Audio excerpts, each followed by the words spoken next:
Good afternoon. This is day 15 of the Trump Republican shutdown. And House Republicans remain on vacation, having canceled votes for 3 consecutive weeks. House Democrats are here, on duty, ready, willing, and able to do what's necessary to reach a bipartisan agreement that actually meets the needs of the American people, reopen the government, and address the Republican health care crisis that is crushing people all across the country.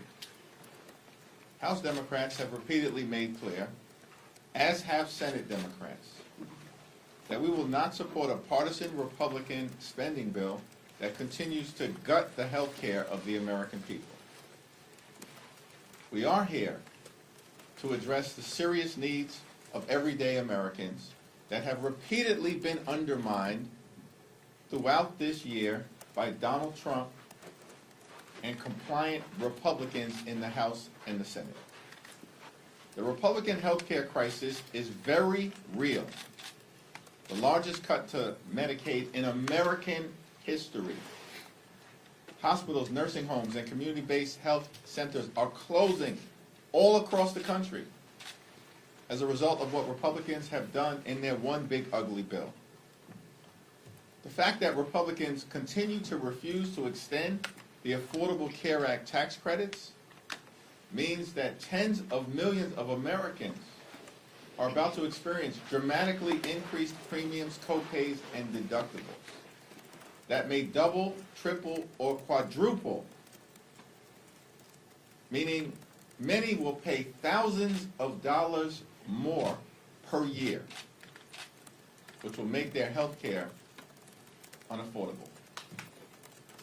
Republicans have also set in motion a $536 billion cut to Medicare that will occur at the end of the year if Congress doesn't act because of toxic provisions in their one big ugly bill. Medical research has effectively been halted in the United States of America. And Republicans are proposing dramatic cuts to the Centers for Disease Control and the National Institute of Health. We're witnessing an all-out Republican assault on the health care of the American people. It's unacceptable, it's unconscionable, and it's un-American. And that's why Democrats are standing up and fighting to decisively address this crisis that our Republican colleagues continue to visit on the American people. It's now my honor to yield to the distinguished whip, Catherine Clark. Thank you so much, Mr. Leader. Here we are again, another no-show week for Republicans, another week closer to the ACA open enrollment period, another week closer to a catastrophic GOP-made healthcare cliff. This is a solvable problem, but it is an urgent problem, and we need Republicans back in D.C. at the table and negotiating. And that needs to happen now. Despite what Mike Johnson says, we do not have an eternity to deal with this. Families are already finding out their premiums are about to skyrocket. Parents are realizing they cannot afford to stay insured. Let's take Shauna Verstegen. She's a mom of 2 in Wisconsin who says she is sick to her stomach because her monthly premiums are about to rise by $800 a month. That's $9,600 a year. And for what? So Republicans can cut taxes for the billionaire class at the expense of everyone else. And I mean everyone. This is not about party or ideology or geography. Let's ask Alan Reynolds, a proud Florida Republican. His wife has been notified that her premiums are going up $700 a month. Alan said, I voted for Trump. I did not expect this.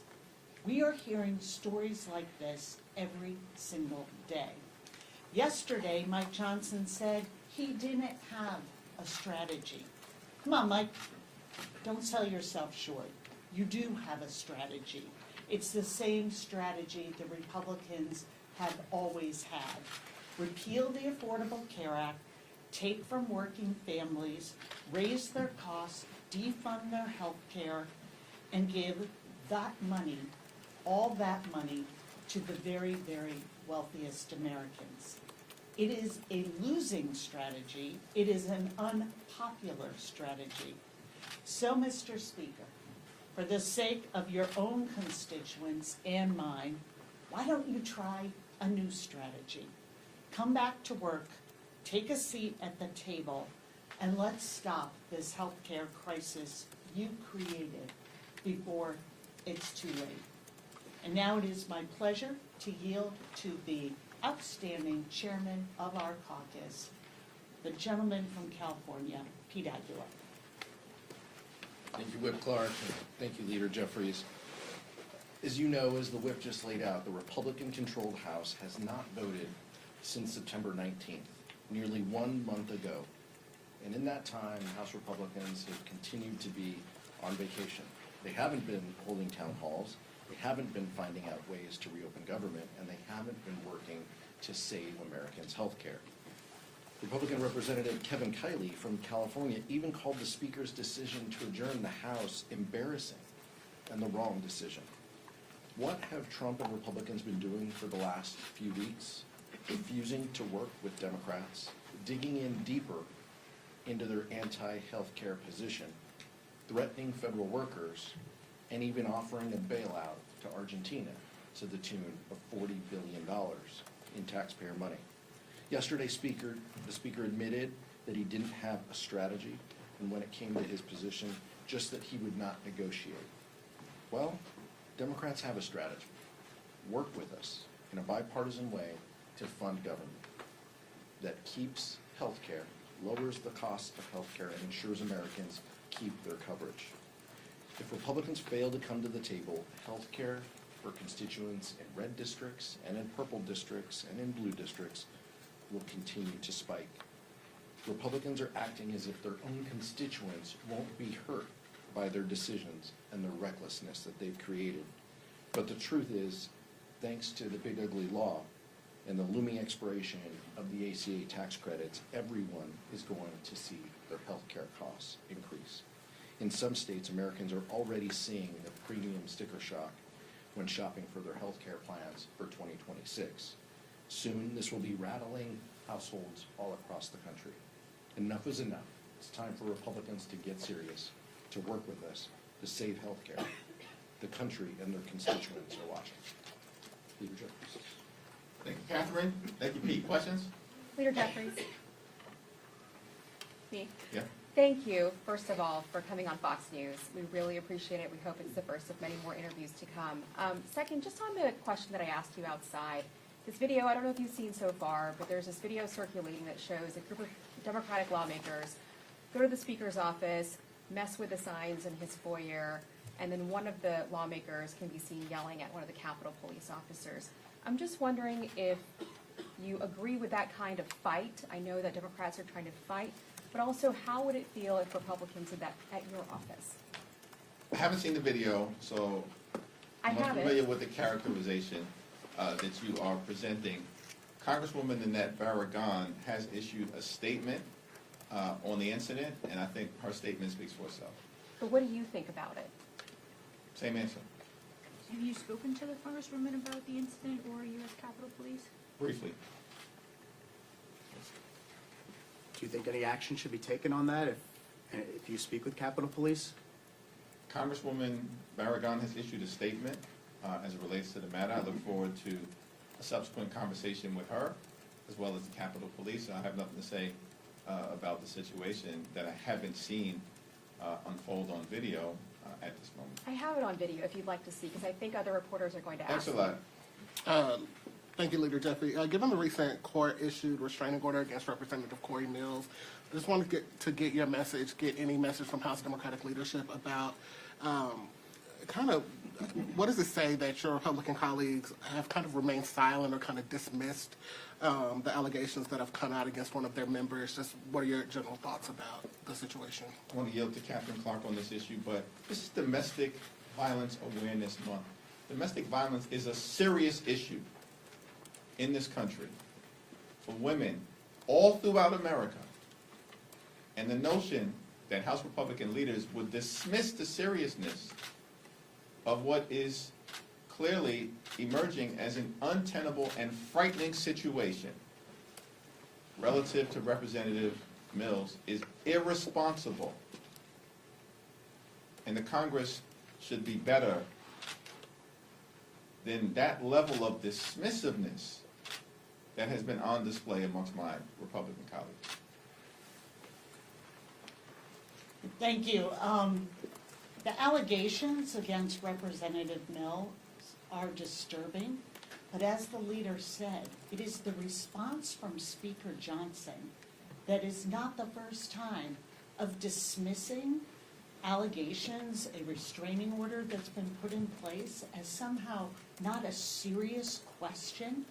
And it is the same way he has approached this entire healthcare issue. And it is a crisis that will be felt by every single hardworking American in this country, but it is going to be felt first and hardest by women in this country.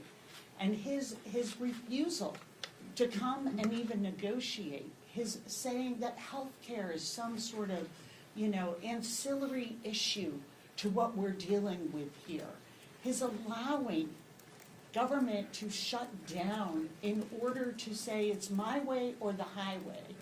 And what we are watching happening to women is really, it is chilling to watch. If you take the fact that since the Republicans have enforced abortion bans, we have 1/3 of all the counties in this country, there's no safe place to have a baby. There is no obstetric care in 1/3 of all our counties. And in some states like Georgia, that's more like 50% of their counties.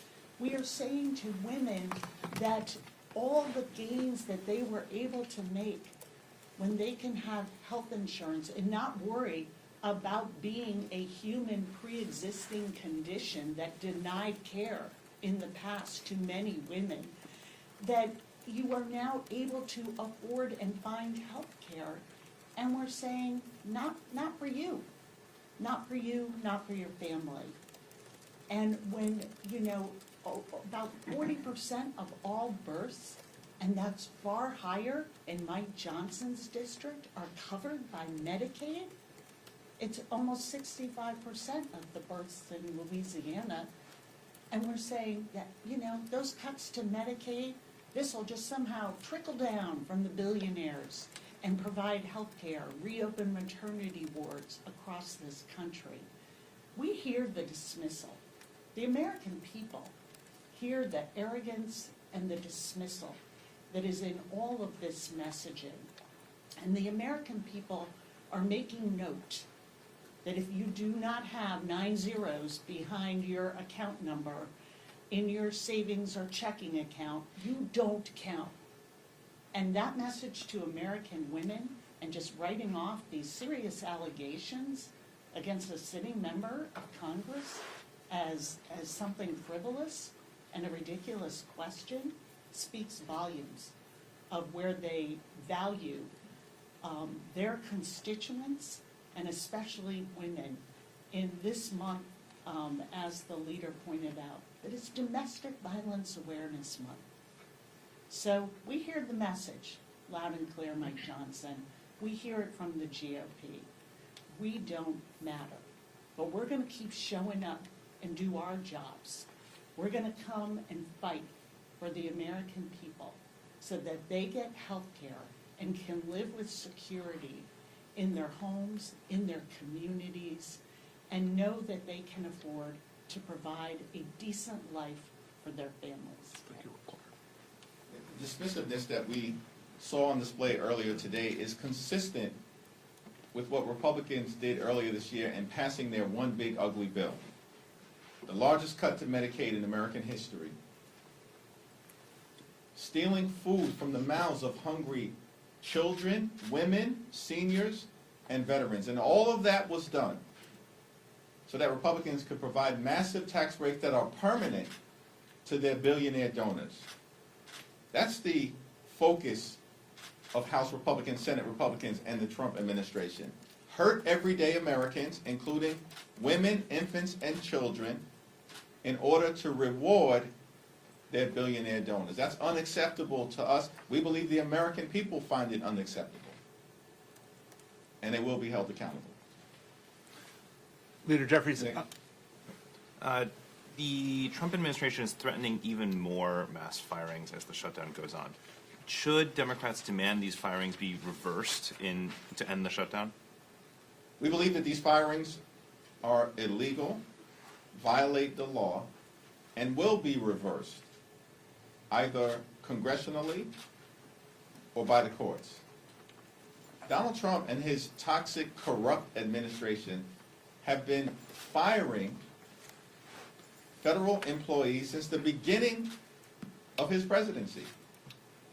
And to the extent that they're pretending as if the shutdown has anything to do with the continuation of that effort is a laughable proposition. It's disturbing that they're using hard-working federal civil servants as political pawns to continue their toxic approach to undermining the ability of the federal government to deliver services effectively and efficiently to the American people.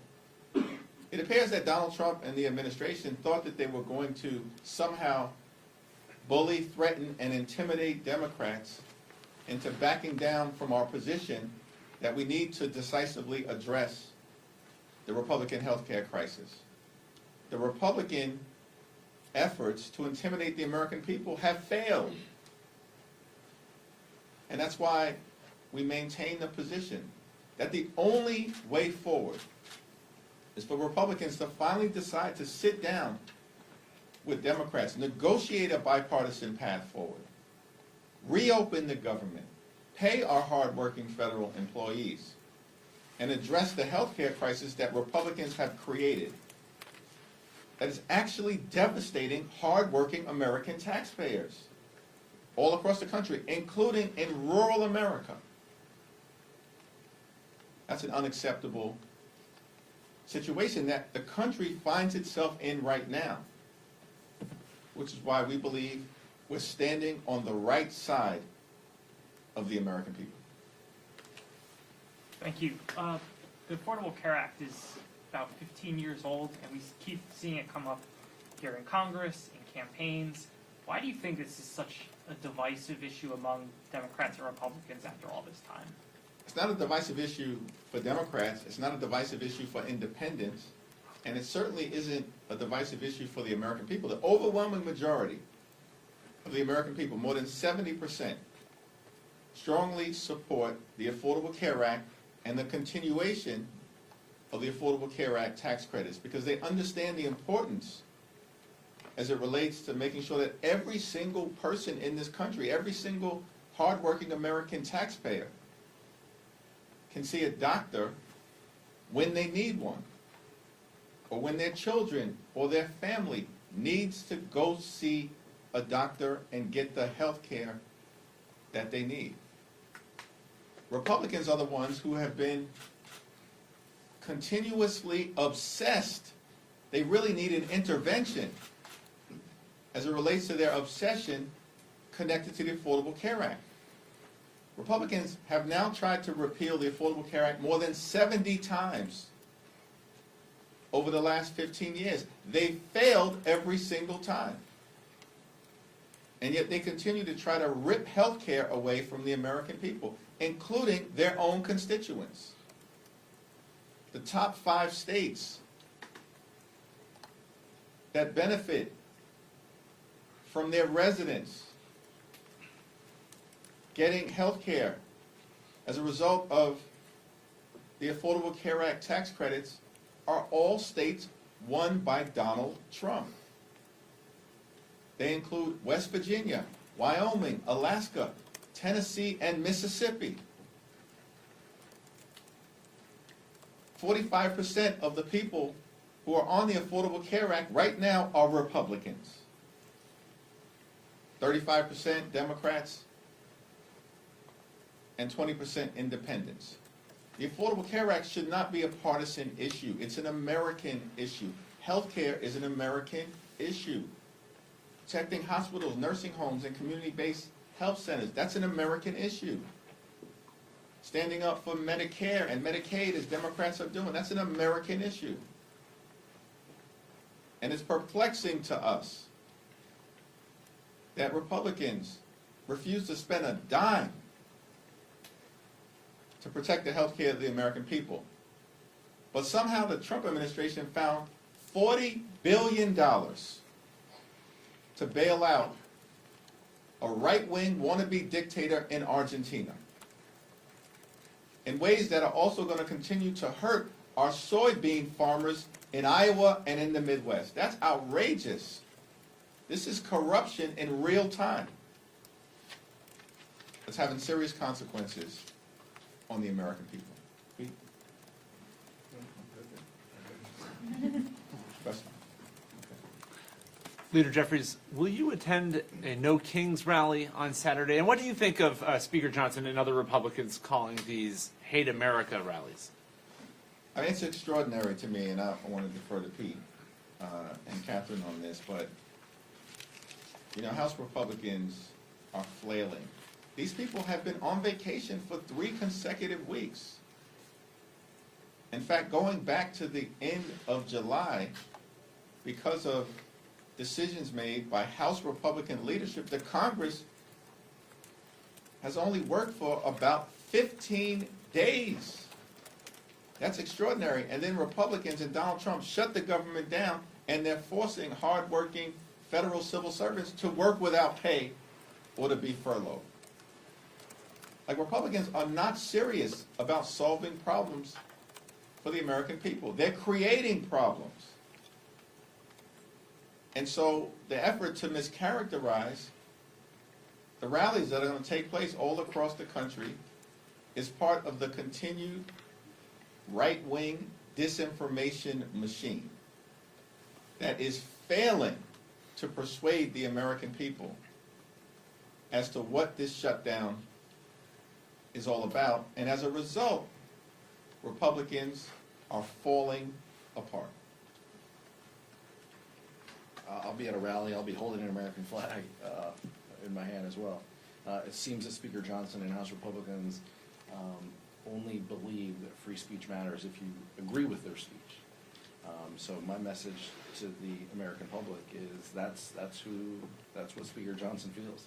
If you don't agree with him, you're un-American. So join us. We'll see you out there. And in California, we're going to continue to remind people about the importance of Proposition 50. I wouldn't ever politic from this lectern, but Californians understand what's at stake, and they understand an ability to push back against Donald Trump is on their ballot. And more importantly, these ballots are on their kitchen table. And so the importance of these rallies are, do you believe in pushing back? Do you believe in standing with us as we fight for health care? And do you believe that we should safeguard next year's election before Donald Trump tries to rig the election? Then you're a yes on 50. And so my message will be clear, but I'll be the one wearing red, white, and blue as well.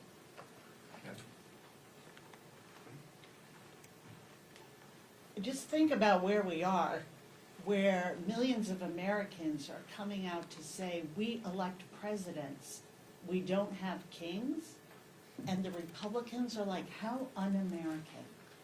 I mean, just how, they are so blatant with their disregard for how our system works, for how our Constitution is put together, for how we are supposed to be a country that operates under the rule of law.